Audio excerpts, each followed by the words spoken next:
Hello everyone, and welcome back to another video here on my YouTube channel. Today's video, I'm here to give you 5 things which we've learned from the game against Portsmouth. Let me know in the comment section of the video what things you've learned from the game against Portsmouth. Drop a like on the video, it helps. And if you are new around here, please subscribe. It helps the channel grow. Also, I have a Premier League fantasy football and also an EFL fantasy football. I'll leave both links in the description below and in the comments. We're very low on numbers in the table. Let's make the league a bit more competitive. There's about 5 of us in it at the moment. I like to fill that up, so if you want to join a league, please do. And if you win the league, you can say you won a league. So yeah, here's the 5 things which we've learned from the game against Portsmouth. And it will start with defending. I'm not going to lie, my notes are very heavily on defending. So lots of defending, that's going to get mentioned in this video. But the one thing we did learn is we can actually defend. It's been a very long time, let's be honest.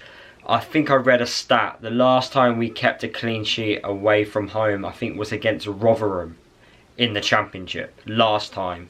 So that is absolutely insane.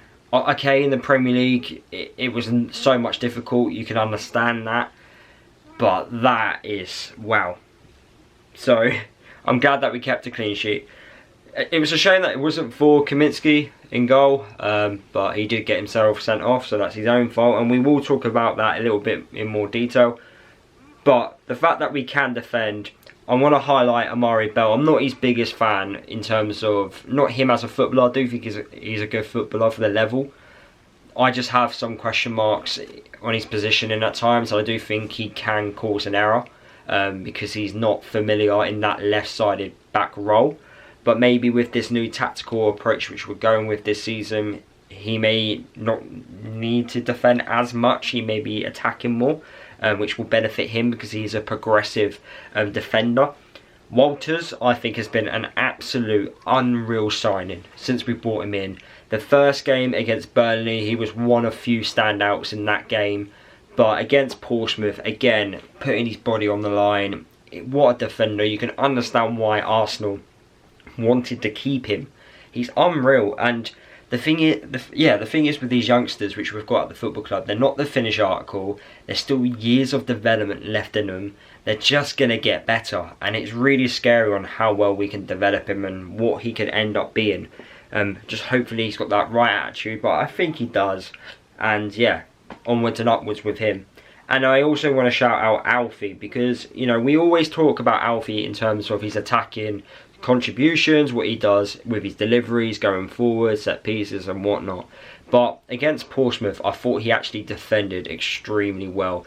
And defending for me is one of his weaknesses. I think if he can improve on that, he can become the complete left wing back. That for me was one of the major reasons why he wasn't in conversation for an England call-up last year, because the defending aspect he lacked completely.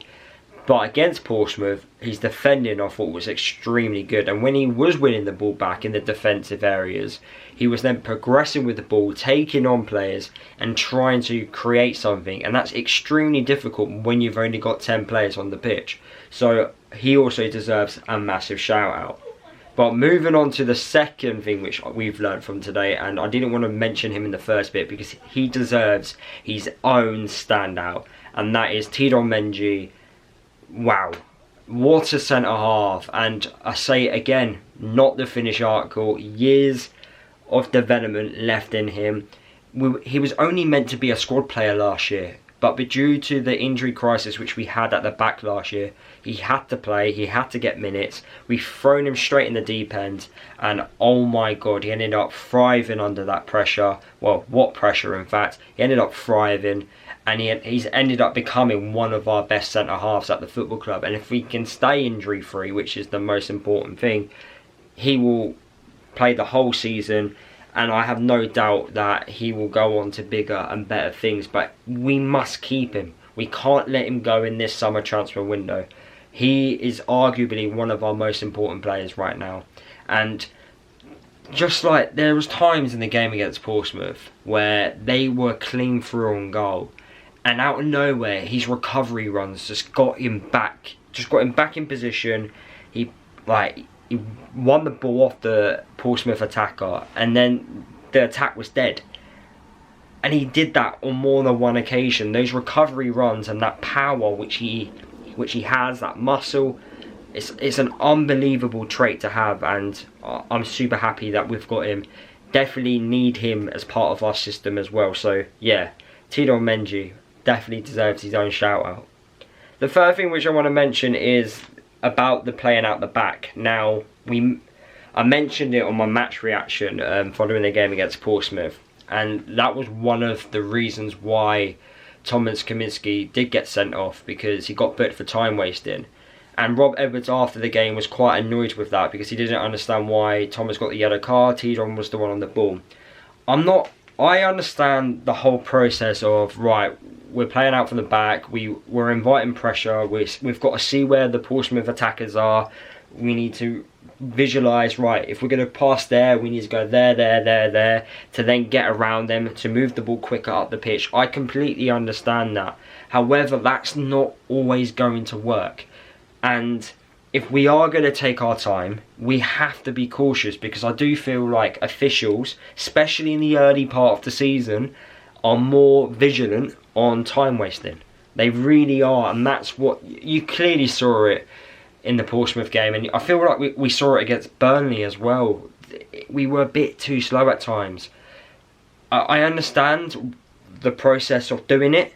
However, ask yourself the question, is it right to do it then and then?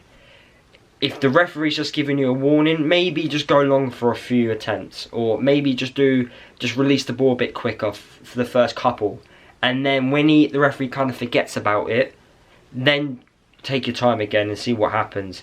You know, be smarter about it. I thought James Shea, when he came on, he was very smart with his time wasting skills, and it can't just be due to experience, because Thomas Kaminski, I think it's the same age as James Shea. So I feel like it's just that intelligence, the feel of the game, understand the game, and, you know, make correct decisions. I know it sounds easy, but yeah, that's what I feel like we need to do going forward if we are to keep playing this way.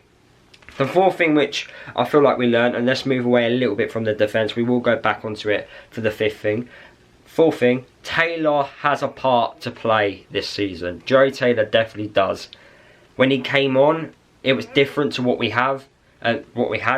Elijah and Morris, very similar types of strikers. Both offer physical, aggressive. They are like complete strikers in a way.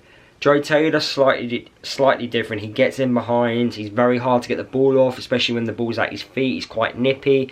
And there was one moment in the game against Portsmouth where I feel like we were counter-attacking from a corner. He beat 2 or 3 players and then he broke through. And that bit of intelligence and skill play is a real good asset to have, because he's the only striker that kind of has it at the football club. So if we are going to let him go out on loan or sell him, we need someone different at the football club. We can't have the same type of striker. You need someone to be a little bit different. You need plan B, you need plan C options. Now I know Taylor wants to play football, I completely understand that. But if you're going to be third choice, you're going to play games this season, you really are. And then if Elijah or Morris get injured, or if they're not playing well, they are going to get dropped, and that's when your opportunity will come. You're definitely going to get a run at some point in the season, and if you do, then I would say it's extremely unlucky. But we need to keep him in and around the team. I understand why he's not ahead of Elijah and Morris. That's a tough ask in itself.